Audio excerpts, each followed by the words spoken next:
Allahumma salli ala Sayyidina Muhammad. Makanya Allah mengisyaratkan sujud ini di dalam surat Al-Isra itu jelas. Subhanalladzi asra bi'abdihi.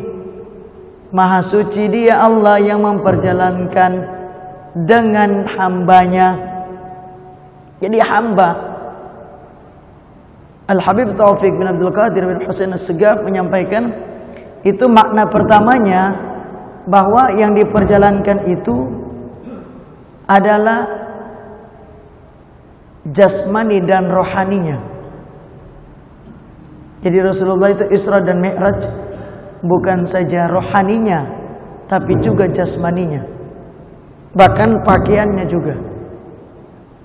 Bahkan terompanya. Makanya Al-Habib Abdurrahman bin Abdullah bin Abdul Qadir bin Ahmad Al-Faqih beliau sampaikan sandalnya Nabi Muhammad itu jauh lebih mulia dari semua orang-orang mulia di muka bumi. Sandalnya Nabi Muhammad lebih hebat, lebih baik, lebih terhormat dari semua orang terhormat, semua raja di muka bumi. Karena kenapa? Sandal Nabi Muhammad itu mengikuti Rasulullah sampai dimi'rajkan oleh Allah. Dari mulai langit pertama sampai langit ketujuh. Masih terus lagi ke Baitul Maqmur. Masih terus lagi ila Sidratil Muntaha.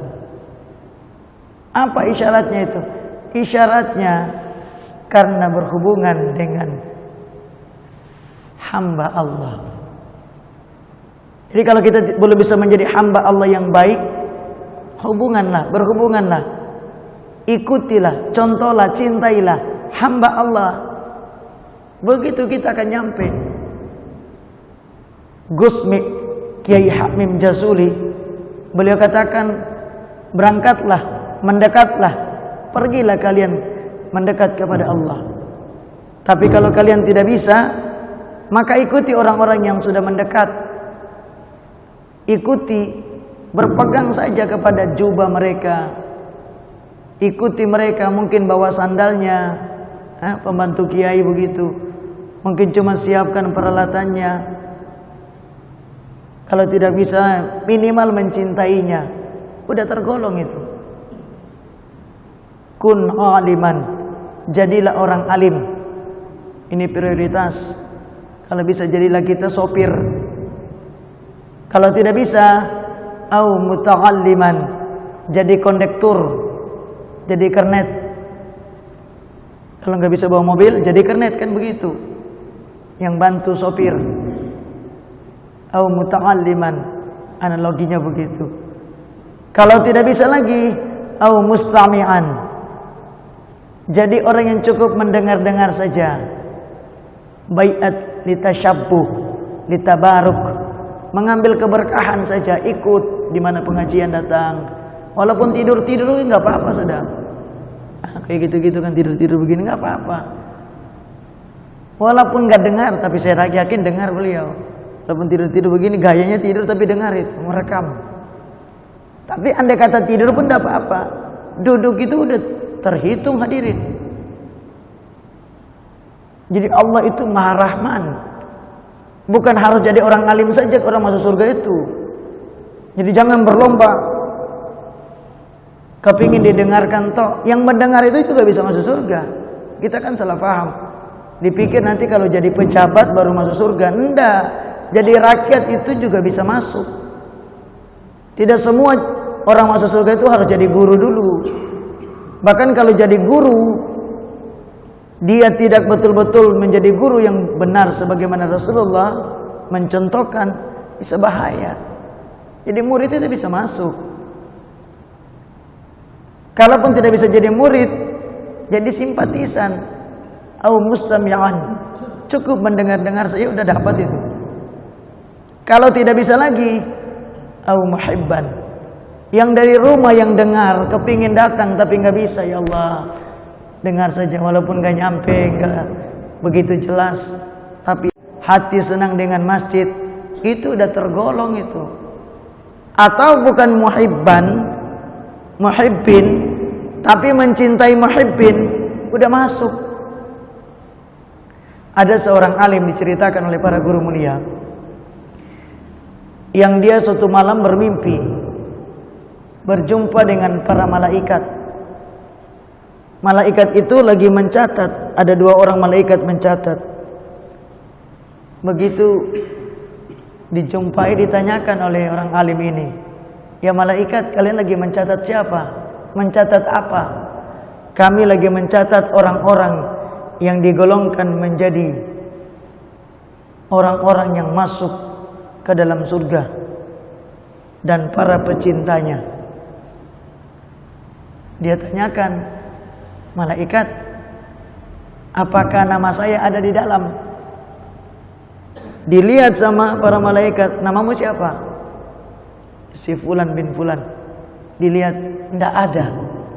Ini orang ini sedih, padahal dia seorang alim, seorang soleh, tapi namanya nggak ada di situ. Akhirnya hadirin bersedih orang ini. Dia bilang, "Wahai malaikat, oke lah, tidak apa-apa. Kalaupun aku tidak masuk di situ, catatlah aku sebagai orang-orang yang mencintai para muhibbin, mencintai mereka yang mencintai tadi itu." Akhirnya oke lah. Jadi berarti kan di ring berikutnya lagi bagian luar. Kemudian dia terbangun, dia sedih, berusaha lagi beribadah dan seterusnya. Di lain waktu dia bermimpi lagi, bertemu dengan malaikat itu lagi. Mereka lagi mencatat lagi. Dia tanyakan, "Kalian lagi mencatat apa?" "Kami masih seperti kemarin mencatat." Dia nggak tanya lagi, tapi disampaikan oleh malaikat itu, "Wahai Fulan bin Fulan, hari ini engkau sudah masuk menjadi para muhibbin yang tercatat, karena engkau kemarin menyatakan diri sebagai orang-orang yang mencintai orang-orang yang mencintai salafun saleh, mencintai para ulama, mencintai para sahabat, mencintai para nabi. Engkau masuk, cinta saja sudah masuk." Makanya hati-hati, jangan meletakkan hati di sembarang hati agar kalian tidak sakit hati. Jangan, jaga hati. Jangan membela, mencintai orang kafir. Jangan mencintai orang-orang berdosa, jangan, orang-orang munafik. Jangan. Jadi cinta itu harus profesional. Harus profesional dan proporsional. Harus terukur. Harus tepat sasaran, enggak boleh sembarangan. Karena al-mar'u maqaman ahab. Seseorang itu akan dikumpulkan dengan yang dia cintai. Hati-hati.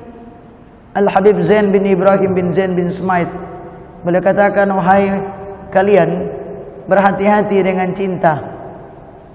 Walaupun kalian orang soleh,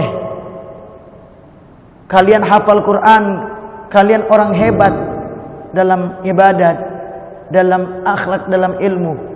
Maksudnya dalam ilmu, dalam ibadah. Tapi kalau kalian mencintai orang-orang kafir, kalian pasti masuk neraka. Kalau kalian mencintai orang-orang berdosa, kalian pasti masuk neraka.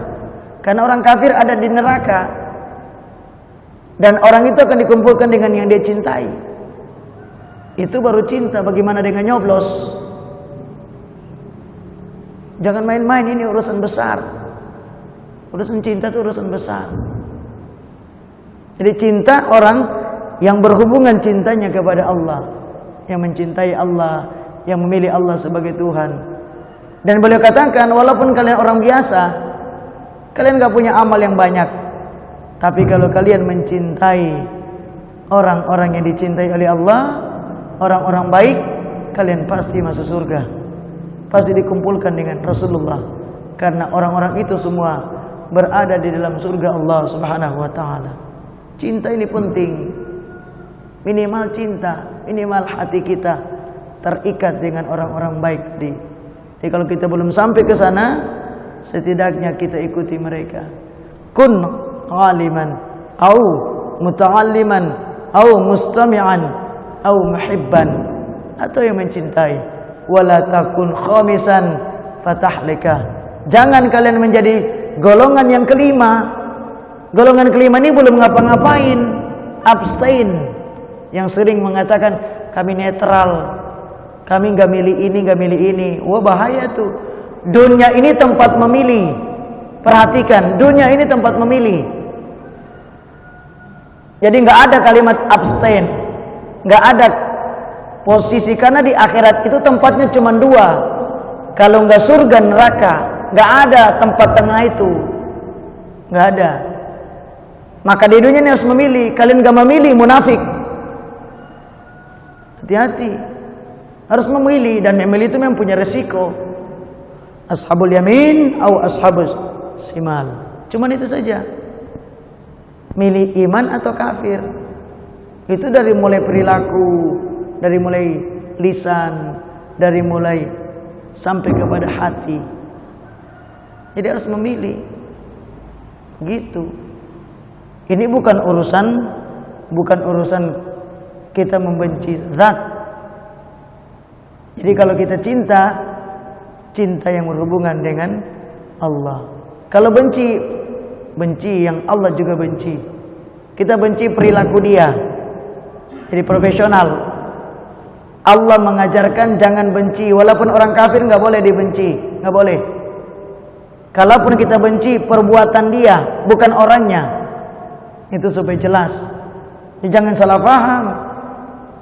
Dalam Al-Quran jelas, kalau mereka berubah menjadi orang baik, orang beriman maksudnya, kita rangkul. Begitu. Tapi kalau dia kafir, ya kita nggak bisa rangkul dia sebagai teman setia, sebagai pemimpin yang kita pilih. Begitu. Jadi profesional.